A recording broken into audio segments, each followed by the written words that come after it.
In the headlines, Federal Government mulls National Summit on removal of fuel subsidy. Custom intercepts 119,940 litres of petrol along Badagry creeks. Equatorial Guinea detains ship accused of oil theft from Nigeria. Hello and welcome to Valuechain News. I am Naomi Oleribe. The Minister of Finance and National Planning, Zainab Ahmed, has said the Federal Executive Council, FEC, has given approval for a planned summit of the government, leadership of all political parties and relevant groups to discuss and agree on the removal of fuel subsidy. Mrs. Ahmed disclosed this on Thursday when she appeared before the House of Representatives ad hoc committee investigating premium motor spirits subsidy. She also said the government is planning to spend 3.35 trillion naira on subsidy in 2023, which will last till June of that year. The minister said the federal government is spending 18.6 billion naira daily on petrol and that it spent 6.2 trillion naira on subsidy between 2013 to 2021. A whopping sum of 3.35 trillion naira, she said, will be spent in the first 6 months of next year. Mrs. Ahmed said the consensus is that the current subsidy regime is not sustainable, adding that the government is equally concerned about the 64 million litres consumed daily by the country.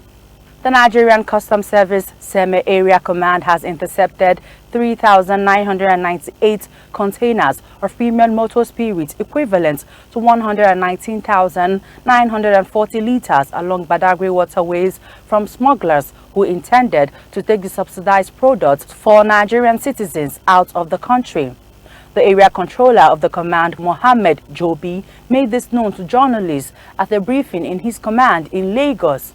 He said the PMS with a duty-paid value of 28.9 million naira was intercepted following incredible intelligence on the activities of smugglers, reiterating the commitment of his officers to continue making smuggling unattractive, while noting that economic saboteurs will be frustrated until smuggling is suppressed to the barest minimum.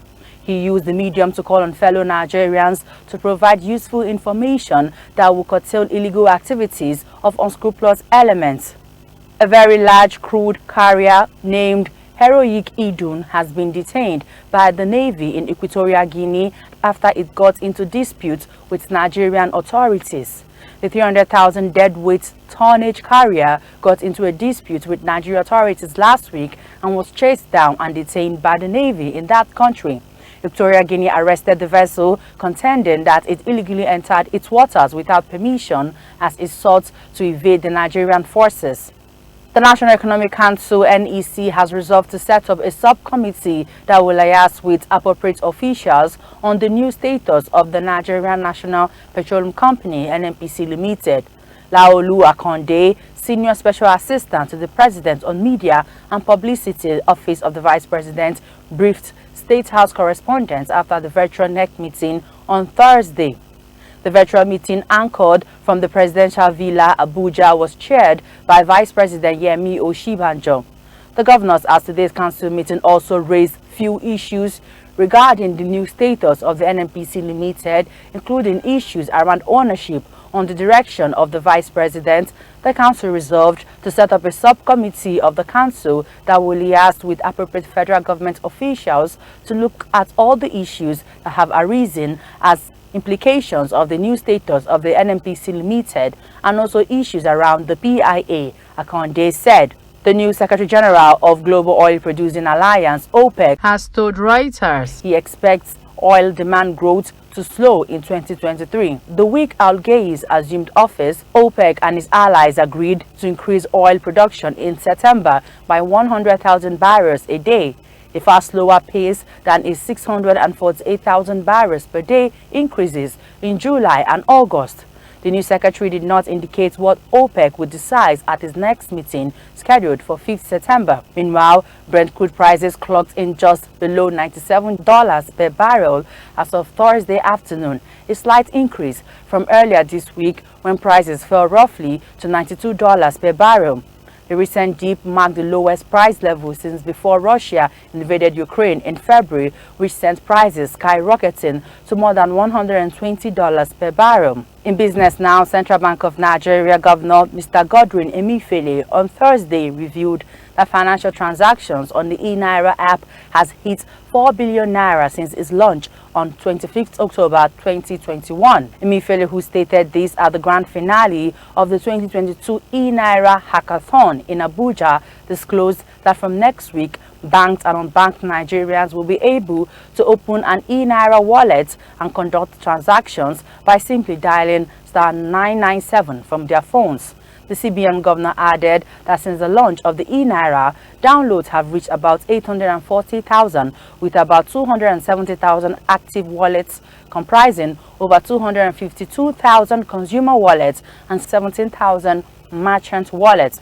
According to him, the second phase of the project has begun, and it is intended to drive financial inclusion by boarding unbanked and undeserved users, leveraging offline channels. And now, let's have a quick look at oil prices and exchange rates today.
And that's the oil prices and exchange rates today. Ensure to follow us on all our social media platforms via Facebook, Twitter, Instagram. Also, don't forget to subscribe to our official YouTube handle to gain first access to all our news and contents. That's the news for today. I am Naomi Oleribe. Have a great day.